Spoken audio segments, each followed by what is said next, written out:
बिस्मिल्लाहिर्रहमानिर्रहीम। अस्सलामु अलैकुम डियर स्टूडेंट्स। मैं आतिफ़ वकास मेडिकल फ़िज़िक्स की फ़र्स्ट वीक के दूसरे लेक्चर में आपको खुशामदीद कहता हूँ।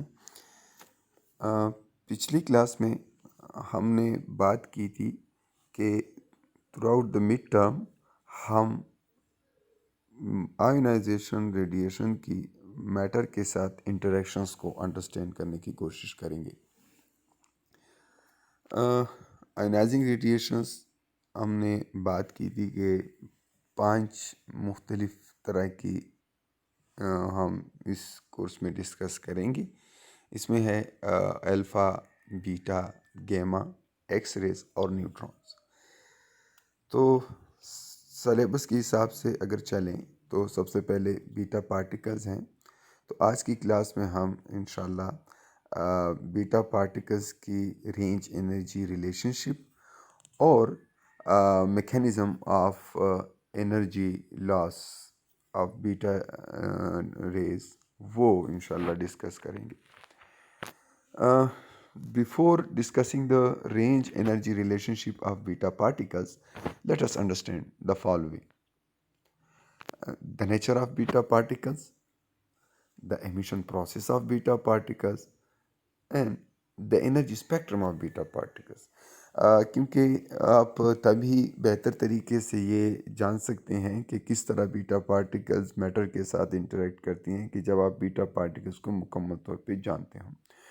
तो इसके लिए ज़रूरी है कि आपको बीटा पार्टिकल का नेचर मालूम हो कि बीटा पार्टिकल असल में होता क्या है। और फिर आप ये भी जानते हो कि किस प्रोसेस के ज़रिए बीटा पार्टिकल्स इमिट होते हैं। और फिर आखिर में आपको बीटा पार्टिकल्स की एनर्जी का पता हो, क्योंकि ज़ाहिर है अगर हमें बीटा पार्टिकल की सारी प्रॉपर्टीज़ मालूम होंगी तभी हम बेहतर तौर पर बता सकते हैं और समझ सकते हैं कि ये किस तरह आगे जाकर मैटर के साथ इंटरेक्ट कर सकती हैं। तो सबसे पहले the nature of beta particle. Beta particle is either an electron. Electron आप जानते हैं, इलेक्ट्रॉन का रेस्ट मास जो है दैट इज़ 9.1 इंटू 10⁻³ kg, या अगर मास एनर्जी यूनिट्स यूज़ करना चाहते हैं जो कि through out the nuclear physics हम करेंगे, या मेडिकल फिज़िक्स में भी आप मेगा इलेक्ट्रॉन वोल्ट या किलो इलेक्ट्रॉन वोल्ट, यानी इस स्केल पे, न्यूक्लियर स्केल पे जो है वो मास और एनर्जी अलग अलग चीज़ें नहीं होती, बल्कि इनको हम एक ही मानते हैं, इक्विवेलेंट है। चूँकि mc² आइंस्टाइन की इक्वेशन आप प्रीवियस सेमेस्टर्स में न्यूक्लियर फिज़िक्स में ऑलरेडी पढ़ चुके हैं।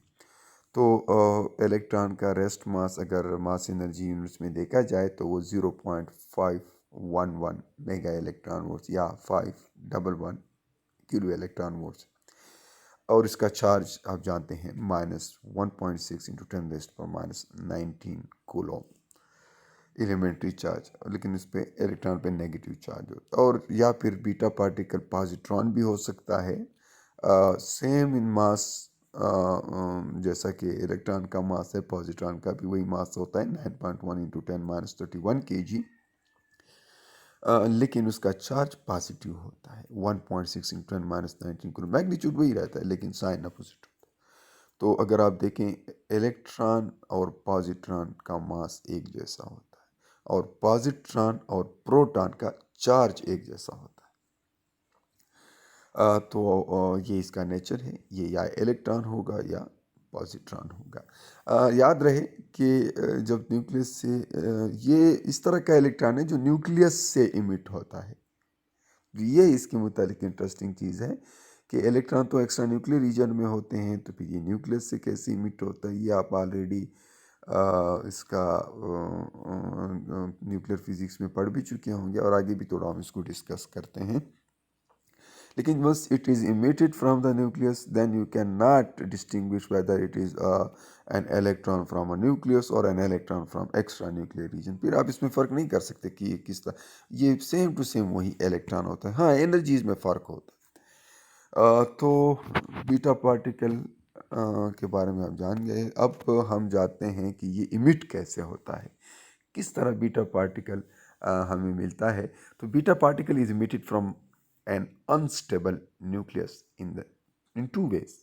ऑब्वियसली अगर दो तरह के हैं तो इसके दो मुख्तलिफ मैकेनिज़म्स होंगे।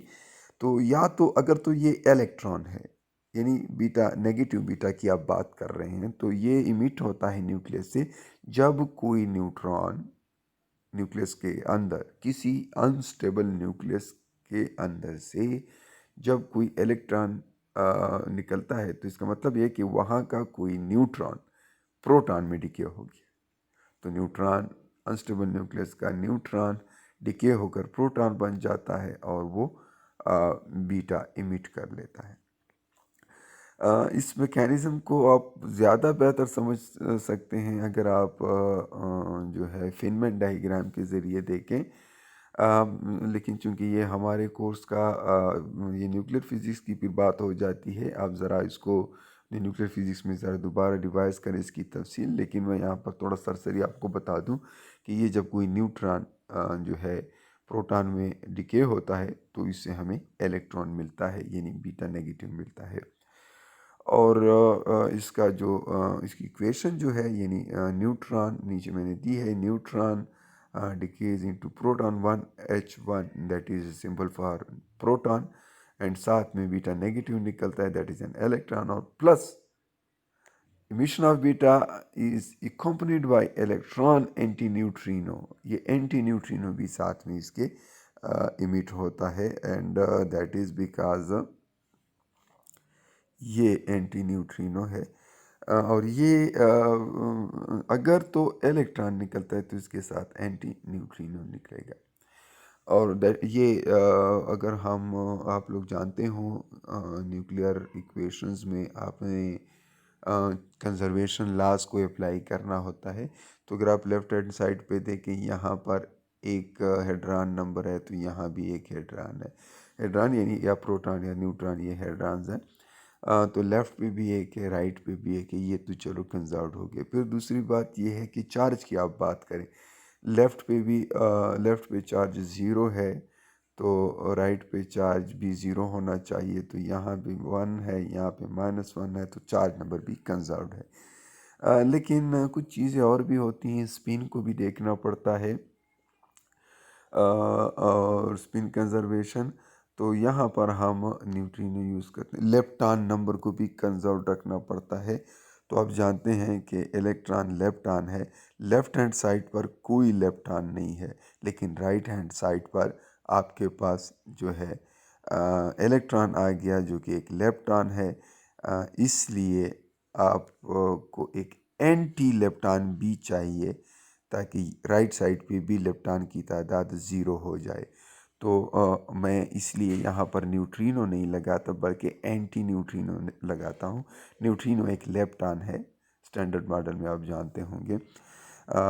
तो इसीलिए इलेक्ट्रॉन के साथ एक एंटी न्यूट्रिनो इमिट होता है ताकि lepton number on right and left conserve रहे। लेफ़्ट पे चूँकि लेप्टॉन नंबर ज़ीरो है तो यहाँ भी ज़ीरो हो जाता है। अगर एक लेप्टॉन और एंटी लेप्टॉन आपस में कंबाइन होते हैं तो वंस अगेन ज़ीरो हो जाता है। इसी तरह अब अगर हम चलें बीटा पॉजिटिव की इमिशन की तरफ, तो ये भी पॉजिट्रॉन होता है और न्यूक्लियस से इमिट होता है। लेकिन यहाँ पर प्रोटॉन न्यूट्रॉन में डिके हो जाता है। याद रहे कि प्रोबेबिलिटी बीटा नेगेटिव की ज़्यादा होती है, बहुत रेयरली बीटा पॉजिटिव निकलते हैं, बट पॉसिबल है, निकल सकते हैं। लेकिन और जब बीटा पॉजिटिव निकलेगा तो इलेक्ट्रॉन न्यूट्रिनो भी साथ में निकलेगा। अब यहाँ पे देखें लेफ्ट हैंड साइड पर अगर आप देखें लेफ्ट हैंड साइड पर तो इसमें हमारे पास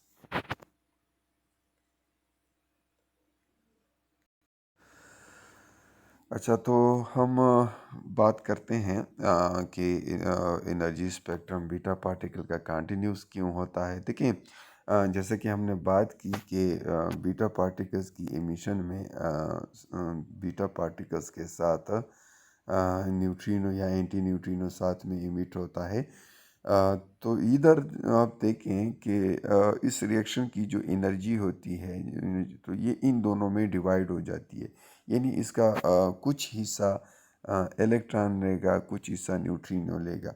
अब कभी कभी ऐसे हो जाता है जो है कि इलेक्ट्रॉन जो है,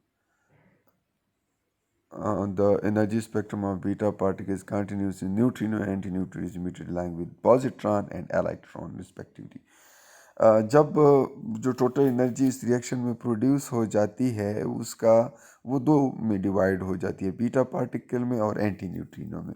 अगर बीटा पार्टिकल, कभी कभी ऐसे होता है कि एंटी पार्टिकल ज़्यादा, एंटी न्यूट्रिनो ज़्यादा काइनेटिक एनर्जी गेन कर लेता है, तो बीटा पार्टिकल के लिए कम रह जाती है। और कभी यूँ होता है कि एंटी न्यूट्रिनो को कम एनर्जी मिल जाती है और ज़्यादा इलेक्ट्रॉन को मिल जाती है, यानी बीटा पार्टिकल्स को। तो इस तरह पॉसिबिलिटी होती है कि हमारे पास डिफरेंट एनर्जी के बीटा पार्टिकल्स निकलें।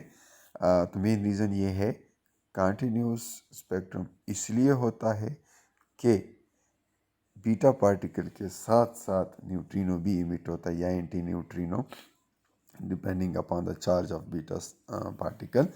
तो फिर ये होता है कि कुछ एनर्जी वो एंटी न्यूट्रिनो ले जाता है, कुछ बीटा पार्टिकल्स के लिए रह जाती है। कभी एंटी न्यूट्रिनो ज़्यादा एनर्जी ले जाता है तो बीटा पार्टिकल के लिए कम रह जाती है। कभी एंटी न्यूट्रिनो कम एनर्जी ले जाता है तो बीटा पार्टिकल के लिए ज़्यादा एनर्जी रह जाता है। तो इस वजह से इसका जो ग्राफ होता है वो इस तरह होता है। यानी ऐसे भी होता है कि ज़ीरो एनर्जी के भी एक ख़ास तादाद होती है बीटा पार्टिकल्स की, और फिर इस एनर्जी पे हमारे पास ज़्यादा बीटा पार्टिकल्स इमिट होते हैं, उनका नंबर ज़्यादा होता है। और फिर ऐसे भी होते हैं जिनकी बहुत ज़्यादा एनर्जी होती है, लेकिन ये एंड पॉइंट एनर्जी है, इस एनर्जी से ज़्यादा एनर्जी वाले बीटा पार्टिकल्स निकल ही नहीं सकते। तो अब हम अगर आप इसको समझ गए हैं तो हम आगे मूव कर सकते हैं ये देखने के लिए कि how can we understand the range energy relationship of beta particle. अब ये देखने के लिए कि एक बीटा पार्टिकल जो होता है वो उसकी रेंज क्या होगी, और अब रेंज अंडरस्टैंड करने के लिए ये ज़रूरी होता है कि आपको पहले तो उसकी एनर्जी मालूम हो कि उस बीटा पार्टिकल की एनर्जी क्या है, और दूसरा ये है कि आपको ये मालूम हो कि आप ये रेंज किस चीज़ में चेक कर रहे हैं। क्या आप हवा में उसको देख रहे हैं, पानी में है, किसी और एब्ज़ार्बर को आप यूज़ कर रहे हैं, कोई शीट है मेटल की, या ह्यूमन बॉडी है, फ्लैश है। तो आप ये देखने के लिए ये प्योरली एक्सपेरिमेंटल बेस्ड होगा, इसके लिए एक्सपेरिमेंट करना पड़ता है। तो यहाँ पर ये जो ग्राफ है आप देख रहे हैं, वर्टिकल पे है काउंट्स पर मिनट। जीएम काउंटर में आपने एक्सपेरिमेंट किया होगा अपने प्रीवियस सेमेस्टर्स में। जीएम काउंटर में हम अगर कोई बीटा पार्टिकल का सोर्स रख लेते हैं तो वो हमें काउंट्स पर मिनट्स देता है कि कितने बीटा पार्टिकल्स पर मिनट उस सोर्स से एमिट हो रहे हैं। अगर हमारे पास प्योर बीटा का एक सोर्स है, उसको हम जीएम काउंटर में रख लेते हैं, और फिर उस सोर्स के सामने हम एब्ज़ार्बर कोई रख लेते हैं। फॉर एग्ज़ाम्पल एल्यूमिनियम की कोई शीट ले लेते हैं। यहाँ पर जो है इस पर्टिकुलर कर्व में ये डिफरेंट मटेरियल के लिए डिफरेंट होगा ऑब्वियसली। इट्स अ फंक्शन, इस beta range is a function of material energy, material पे और एनर्जी पे, कि आप एब्ज़ार्बर के लिए कौन सा मटेरियल यूज़ कर रहे हैं। और फिर दूसरा ये है कि उन beta particles, emitted beta particles की एनर्जी क्या थी, मतलब वो किस सोर्स से इमिट हो रहे हैं, और वो हम प्रीवियसली डिस्कस कर चुके हैं कि बहुत सी चीज़ों पे डिपेंड करती है उसकी एनर्जी। ख़ास तौर पर ये कि इसका न्यूट्रिनो कितनी एनर्जी लेके जाता है।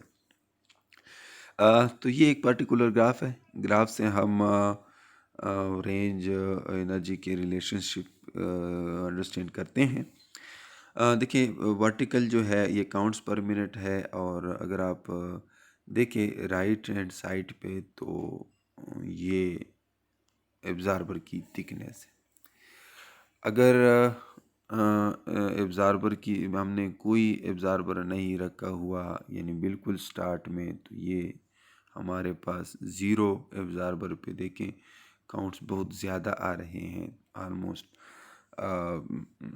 राउंड अबाउट 4000 के करीब करीब, या ठीक है। अब आहिस्ता ये जो है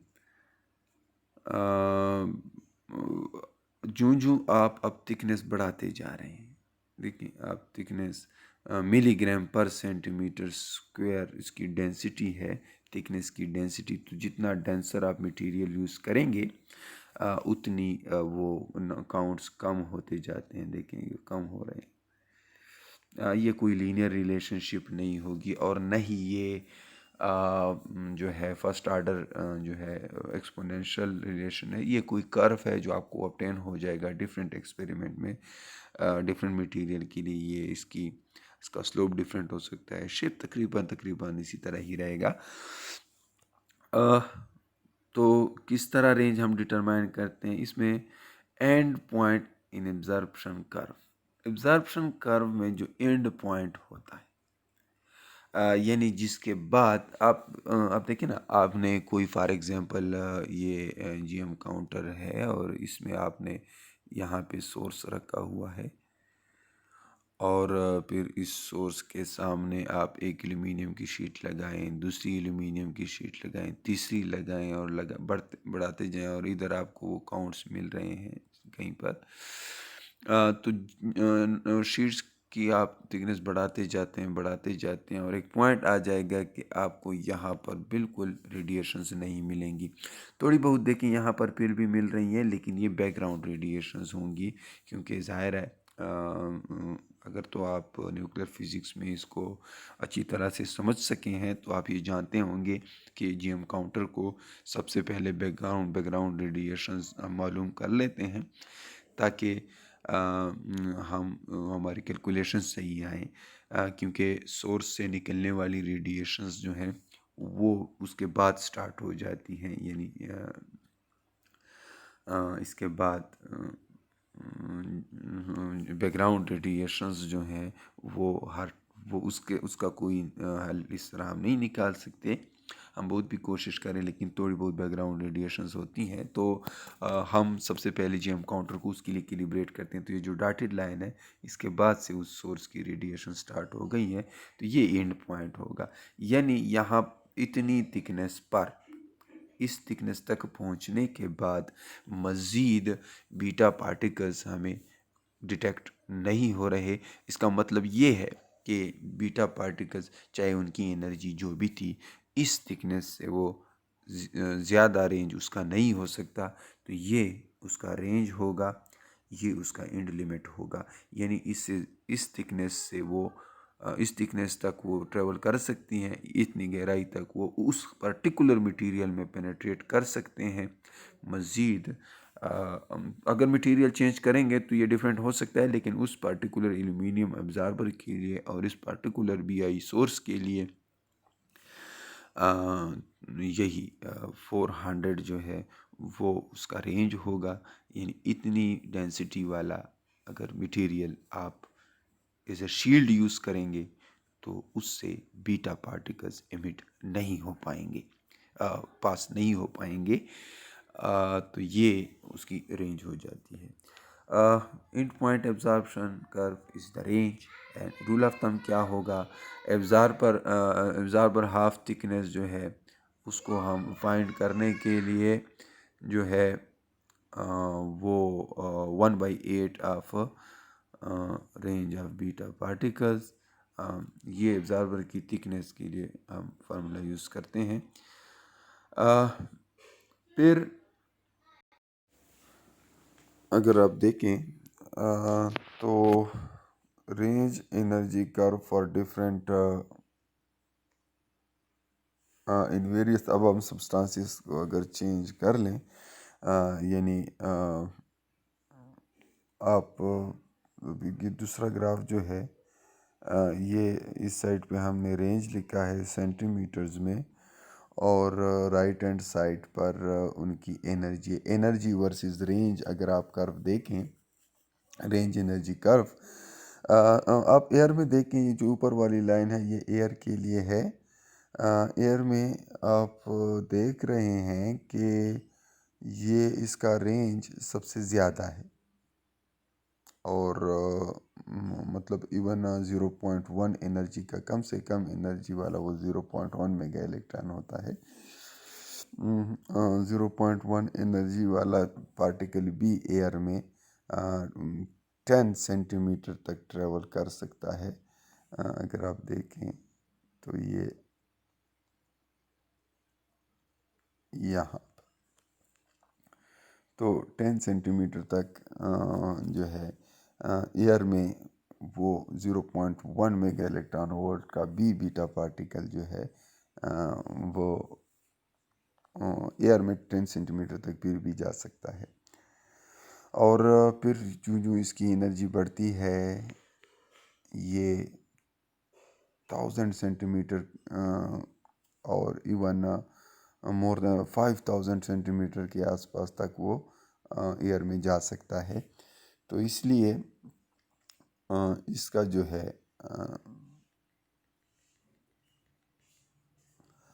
बीटा पार्टिकल का एयर के अंदर, अगर आप देखें वाटर में जो है, ये दूसरा जो कर्व है वाटर का, ये सॉरी ये कर्व वाटर का कर्व जो है, ये जो वायलेट कलर में है, वाटर में इसकी रेंज फिर थोड़ी कम है as compare to that in air. तो 0.1 मेगा इलेक्ट्रॉन वोल्ट का बीटा पार्टिकल वाटर में ऑलमोस्ट 0.02 सेंटीमीटर यानी 0.2 मिलीमीटर तक वाटर में 0.1 एनर्जी का जा सकता है। लेकिन अगर इसकी एनर्जी बढ़ती है तो ये वाटर में भी काफ़ी तकरीबन 1 सेंटीमीटर तक ये वाटर में भी जो है ट्रेवल कर सकता है और फिर मज़ीद नहीं आगे जा पाता।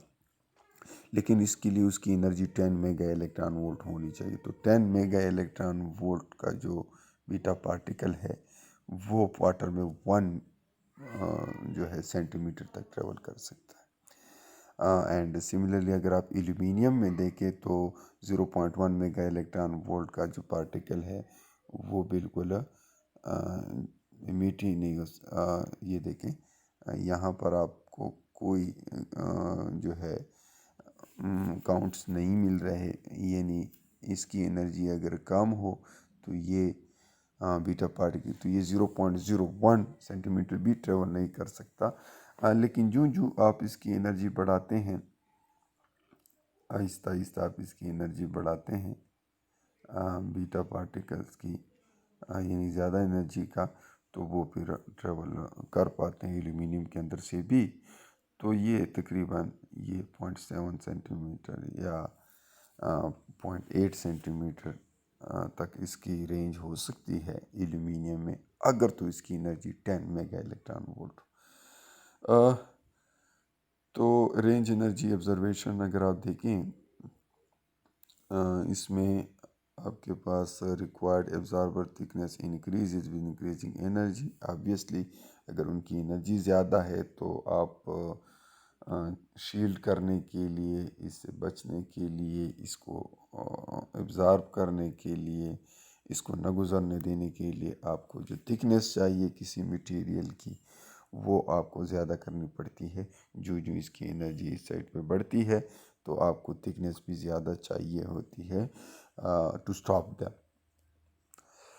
Range is largely a function of electron density per centimetre square. ज़ाहिर है जो मटेरियल आप यूज़ करते हैं उसका एटॉमिक नंबर ज़्यादा होगा, तो यानी उसमें इलेक्ट्रॉन डेंसिटी ज़्यादा होगी, तो आप के लिए वो ज़्यादा अच्छा एब्ज़ॉर्बर हो सकता है। Range is largely function of electron density to a lesser degree of range, to a lesser degree range is a function of Z, ठीक है।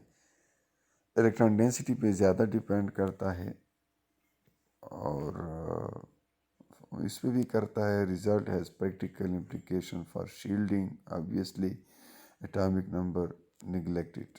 ये इस पे डिपेंड नहीं करता, डेंसिटी पे ज़्यादा डिपेंड करता है कि कितना डेंसर मटेरियल आप यूज़ करें। अब आप वही एल्यूमिनियम यूज़ करें लेकिन उसको जनाब उसकी ज़्यादा शीट्स लगाएं तो आप उसको स्टॉप कर सकते हैं। एटॉमिक नंबर का इतना ख़ास रोल नहीं है।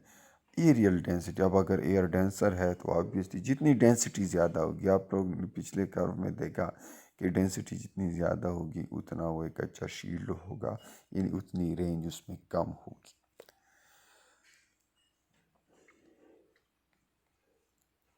और फिर डेंसिटी थिकनेस का जो है, एरियल डेंसिटी ऑफ इलेक्ट्रॉन्स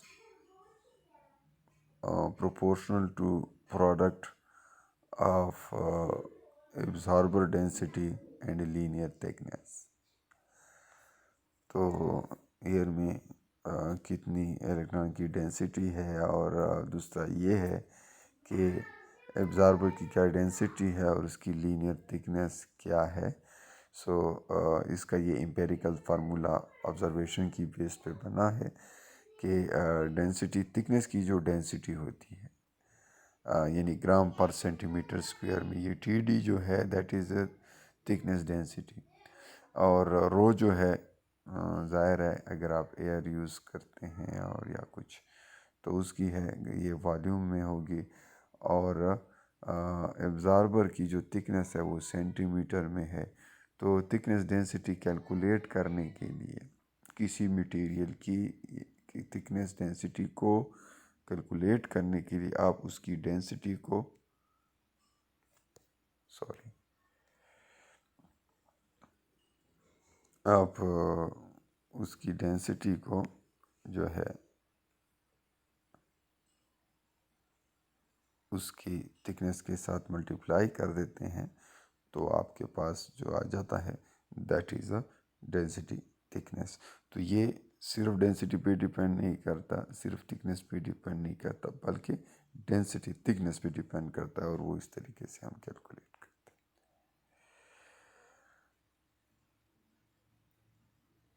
हैं। यूनिट्स इसके डिफरेंट हो सकते हैं, डिपेंड करता है आपने ग्राम पर सेंटीमीटर यूज़ किया है, किलोग्राम पर मीटर यूज़ किया है, जो भी आप यूज़ करते हैं उसी हिसाब से वेरी होगी। और इसकी एडवांटेजेस का ये कर्व ज़रा फिर देख लें।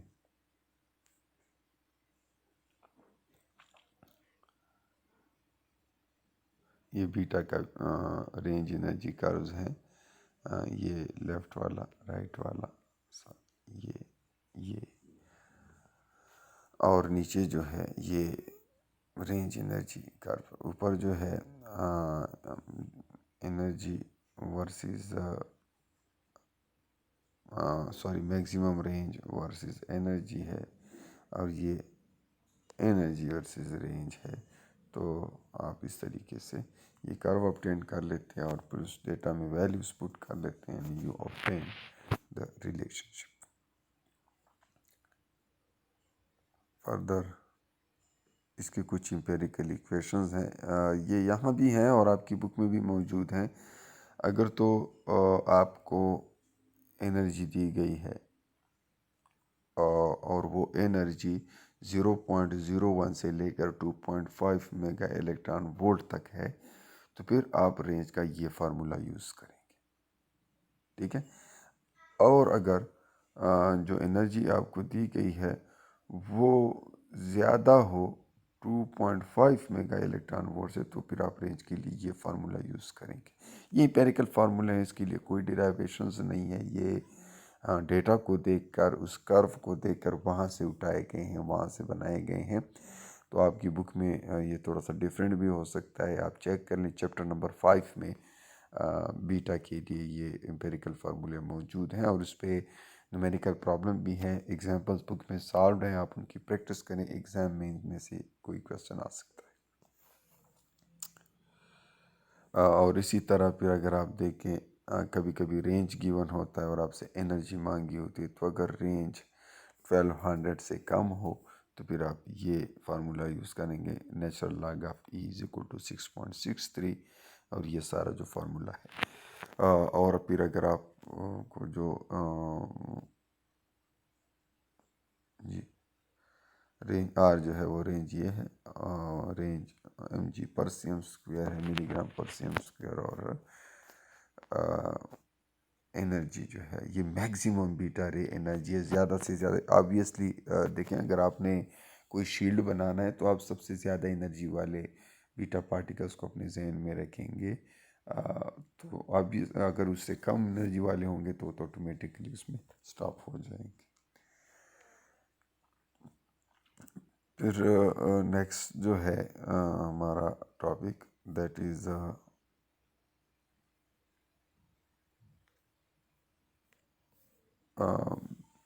Energy loss mechanisms. अब ये जो एनर्जी, ये रुक क्यों जाता है बीटा पार्टिकल्स किसी मटेरियल के अंदर, ऐसा क्या हो जाता है? तो एक्चुअली इसकी एनर्जी जो है लॉस हो जाती है डिफरेंट मैकेनिज़म्स में। तो बीटा पार्टिकल्स के लिए वो कौन से मैकेनिज़म्स है कि जिसके ज़रिए से उसकी एनर्जी यूटिलाइज हो जाती है, उसकी एनर्जी यूज़ हो जाती है जिसमें तो ये इसमें सबसे इंटरेक्शन बिटवीन ये कुछ या तो आयनाइजेशन हो सकती है, यानी बीटा पार्टिकल आया, उसने मटेरियल को आयनाइज कर दिया तो उसकी एनर्जी यूज़ हो गई, जो सामने उसके मटेरियल पड़ा हुआ है ना, या फिर उसको एक्साइट कर लेता है।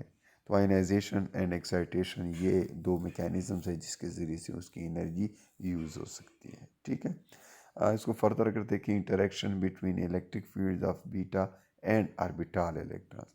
अगर आने वाला बीटा ऑर्बिटल इलेक्ट्रॉन्स के साथ जो है इंटरेक्शन करता है, यानी या इनइलास्टिक कोलिजन करता है, ठीक है, या फिर यूं हो जाता है कि वहाँ से कोई इलेक्ट्रॉन इजेक्ट कर देता है, और यहाँ पे अगर आप देखें, आपके पास एक बीटा पार्टिकल आया जिसकी एनर्जी ये है। अब वो मटेरियल में घुसकर क्या कर लेता है, एक तो एनर्जी के ज़रिए,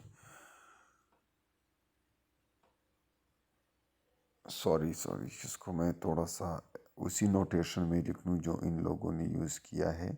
ये टोटल एनर्जी है उस आने वाले बीटा पार्टिकल्स की, और ये लॉस कर लेता है जब ये आ जाता है। तो ये एनर्जी लॉस है बीटा पार्टिकल का। किस तरह लॉस कर लेता है?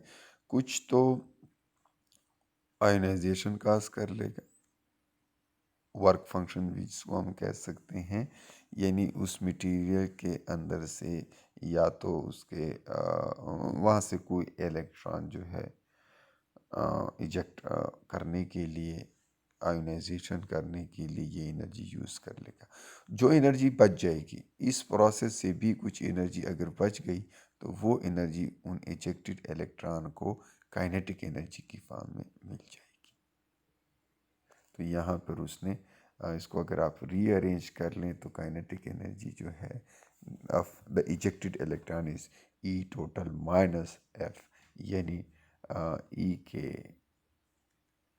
Is E total minus F work function.